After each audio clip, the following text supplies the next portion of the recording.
What up, what up, what up? It's your boy ARP. Rare Breed Entertainment is the movement, back here with another sit down for the Sorry It's True podcast. Really appreciate everybody that's tuned in still. We're going to keep this rolling. I promise y'all we not getting off the gas with this. Yes, y'all will be getting the blogs. Yes, y'all will be getting the podcast. Yes, the trailers and the battles will continue to release. Shout out to everybody that subscribed and continues to keep up with our battles. We just dropped, I think, 2 battles last week.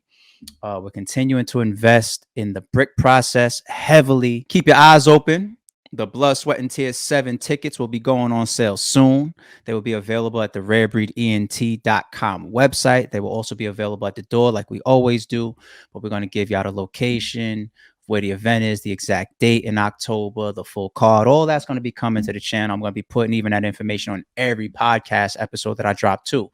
So it's going to stay in y'all face. Y'all always going to know what's going on with RBE. Let's get into this unfortunate topic that we have to discuss. Another young man gunned down over nothing. But before I get into these 2 major points that I want to make from a Sorry It's True standpoint, I want to talk about something that just disgusts me as I'm watching this continued conversation about this unfortunate, senseless murder of this young man. Root cause. God forbid you find yourself coughing, this annoying cough in my throat and in my chest. That's just fucking with me. Let me go ahead and go to the corner store, the gas station, the supermarket, whatever.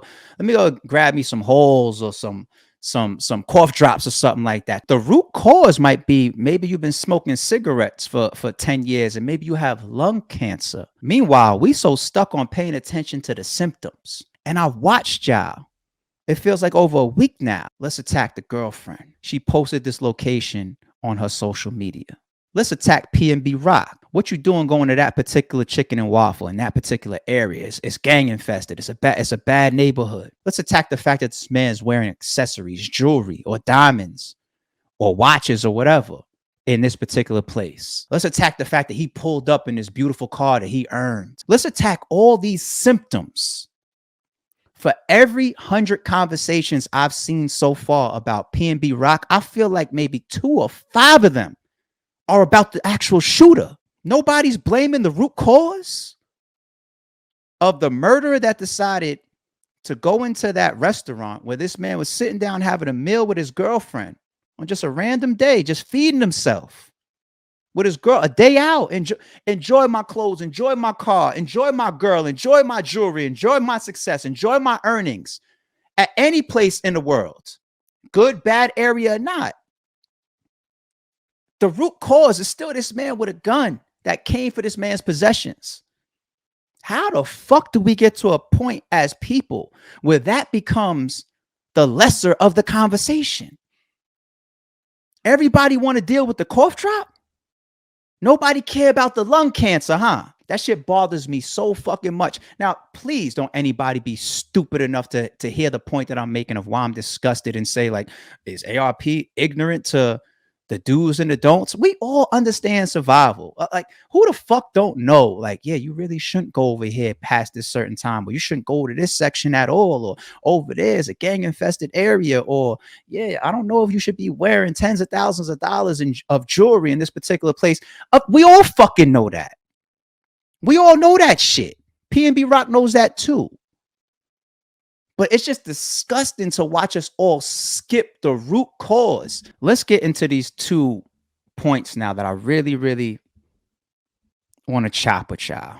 Whether you're young and you need to hear this, whether you're ignorant and you need to hear this, whether you're old man and need to hear this, because be clear, there's a big difference between an OG and a big homie versus an old head.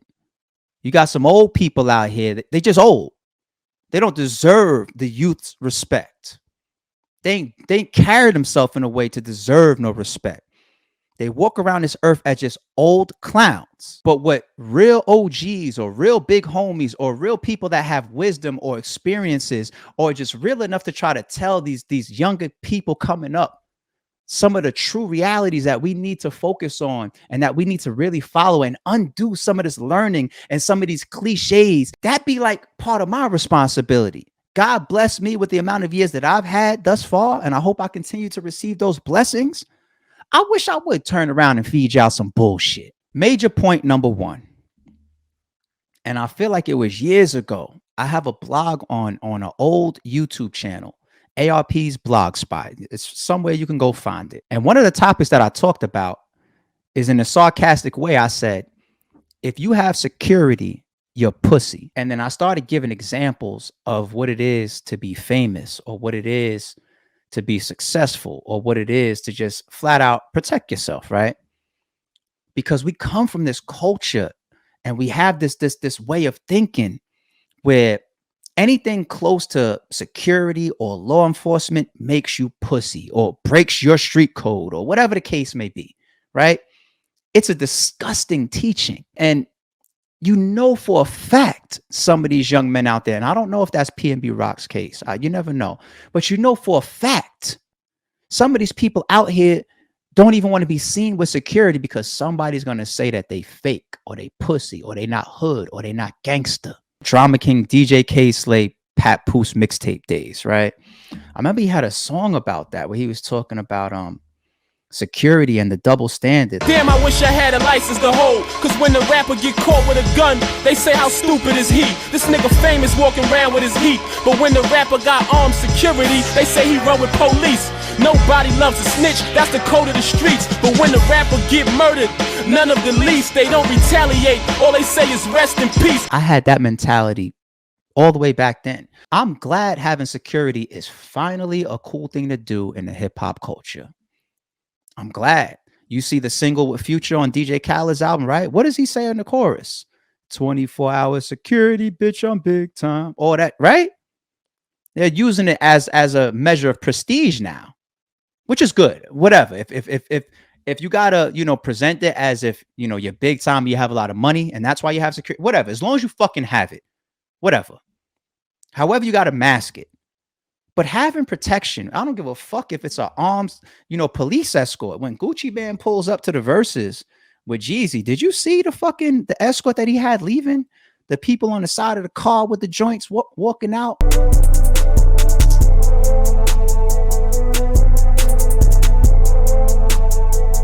There's nothing wrong with that. You want me to take you all the way back to Eminem diss towards Benzino, nail in the coffin? How far y'all go back? You'll never have no security. You'll never be famous. You'll never know what it's like to be rich. Like the bitch ain't it? He said that rebuttal because Benzino, ignorantly, to the point that I'm making for now in today's times, was dissing Eminem for having security. And he rebutted it by saying, nigga, I'm famous. I'm famous. And you don't even have to be famous to justify having security. There's nothing wrong with it. There's nothing wrong with having security. There's many, many measures of security. You could secure yourself. Your boys could be securing you, and you can have a higher guard. You can have all three fucking elements. There's nothing wrong with that. Why the fuck do we keep teaching each other or acting like having security is a bad thing? And that's going to lead me into point number 2 that really, really kills me, man, that we need to chop. Earlier in this video, I called jewelry an accessory. That's what I said if you go rewind. What does jewelry mean to you? I could stay with my homie Pat once again, because I go back and I draw on all these examples that's in my memory from music and movies and experiences. When the nigga straight pussy, he can't rock a necklace. He don't deserve that. I ain't talking reckless, that's an honor in the hood. Ain't nobody jealous if he a bird, then pluck his feathers. Back in the days, only the kings wore gold. They wore till they perish. If we don't cherish that, what the fuck we gonna cherish? I remember he had an old school mixtape track where he was just like, people get yapped in the hood, and he kind of justified it by saying, in the early ages of man, the pharaohs and the kings wore gold. So in the hood, if we don't cherish that, what are we gonna cherish? If you got a duck in the hood, then pluck them. That was like a justification that Pat rapped about. Fast forward today, it's ignorant. It is. Shout out to Pat. But the point that I'm making right there is, by doing that, what we're doing is we're giving jewelry, which is really just an accessory, we're giving it this classification of something that needs to be just as important as life. That's what we're doing by classifying jewelry like that. Look around. Look at our culture. Look how much we talk about, I got his chain, I got his pendant. The pendant right here that has your gang on it, or your group on it, or your name on it, that right there is your whole meaning. You can't let somebody get that. God forbid somebody take that. If somebody get that, your career is over. Ain't nobody snatch no chain from me. Nobody snatched the chain from me. If a nigga snatch a chain from me, I'll delete my Instagram. I'll go get a 9 to 5. I'll quit rapping. Nigga, like, you feel me? I won't even feel like a man, nigga. If a nigga take a chain from me, y'all could say, fuck Stunner for Vegas, bro. That shit is not happening, bro. I'ma die or he's gonna die. All the things that we should be treating as being precious in this world. I see motherfucking fathers out here that won't go to hell and back to make sure that they in their children's lives. But you're going to die over a fucking chain. How did a chain get this level of classification? When did it happen? Did it happen in the hip hop culture? You want to know how I wear jewelry? When I say the word fucking accessory, I mean it. I mean it. If I go out to a particular nice restaurant, maybe something that's real formal, maybe requires you to throw on a sports jacket or something like that, I might have a nice watch on. Maybe I'll put a nice watch on to go with that. You go to a wedding, you go to something formal. I went to my goddaughter's quinceañera, if I'm even pronouncing that correctly. You know what I'm saying? A couple weeks ago, she turned 15. My goddaughter might put a nice watch on for that, right? You might want to go somewhere like a resort or a club or whatever, and maybe what you're wearing, you're accessorizing it. Maybe I'll put this gold chain on with this black shirt or whatever. You're accessorizing. That's all jewelry needs to be. An accessory. It rarely needs to be an investment. There's some jewelry out there that can appreciate in value. Like they'll say that about a Rolex, maybe some old watches. Maybe they get restored or whatever. You can sell it for more. But rarely is jewelry to be treated as an investment unless they're just buying just flat, pure gold. Pure gold, not the 10 karat, or I don't even know about 14 karat, to be honest, because there's so much metal mixed into that. You know what I'm saying? Like pure gold. If you want to just buy a pure brick of gold, the type of shit that's stashed in Fort Knox or something like that, and throw it in a fucking safe deposit box or something like that, and let it age. And as you watch the stock market or whatever, yeah, gold is up right now. You turn around, it's cool. But that's not why these motherfuckers is running to these jewelry stores. That's not why. And I get it. You got to look the part, right? Because that's what's selling these days. The whole gangster shit that you could believe, it's not even these days, forever. If you could believe and buy into the person's whole representation and image, gone, sold. All these fucking rappers, some of these battle rappers too. Oh, everybody want to put their fucking wrists in the camera now and they chains and say, I got this, I'm wearing this, and I got that. Show me your fucking crib. Show me your savings account. Show me that your children's children are set. Show me your land. I don't give a fuck about your diamond chain or your diamond watch. Shit is meaningless to a person like me. We put way too much definition on what that shit represents. And we dying over it. And I'm semi-speculating right now. I'm semi-speculating. No disrespect at all to PNB Rock. But if there was a struggle, you have to assume if there was a struggle, part of it can correlate to the fact that I can't lose these chains. The shit say big PNB on it or PNB. I can't lose this because the moment this hits the internet, I got to defend it.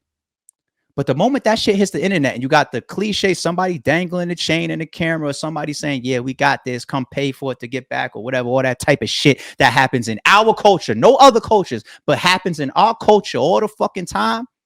The moment all of us as fans and peers decide to say, you pussy now, you lost your chain. You ain't what you are now because you lost your chain. This other person got this chain. And you know what that means? That means that you are nothing of what you represent. The shoes that you walk in, you might as well just fucking remove the sneaker. That's the way we start to treat people now. We need to teach each other that chain don't mean shit. That watch don't mean shit. It's an accessory. Even if it got your fucking name on it or your group on it. It's an accessory. It's just a part of the outfit, a part of the look. All right? Because nobody, I hope you're not just walking around the house all day with that shit. Just in the privacy of your own home, you wake up, you brush your teeth, and you're putting your chains on. And even if you're not going out that day, you're just wearing your chains around the house all fucking day.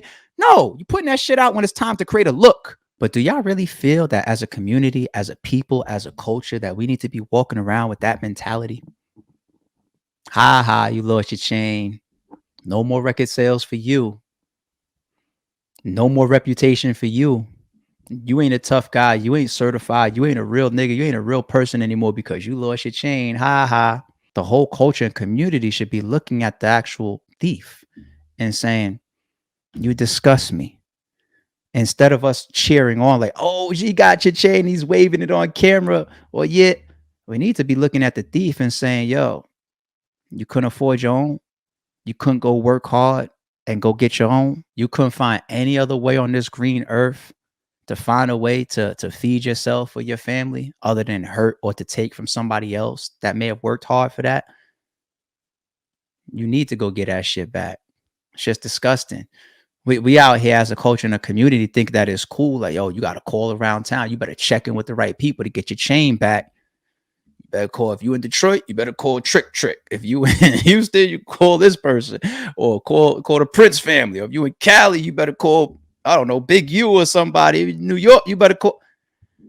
That's not cool. I respect more when I see the $100,000 worth of jewelry on a person's neck that had to bust his ass, spend all them sleepless nights earning enough money to go spend it on whatever his choice be. I don't like burglars. I don't like thieves. I don't respect that shit. And we put that on motherfuckers, and we're going to have everybody out here fighting for their chains and fighting for their jewelry. Why? Because they feel that if this shit gets taken from me, I'm over. You know what type of pressure that is for somebody who makes their money based on an image? You damn near feel like you have to die for the fucking chain then. Because I can't make no more fucking money if this motherfucker takes it. And that pressure come from us.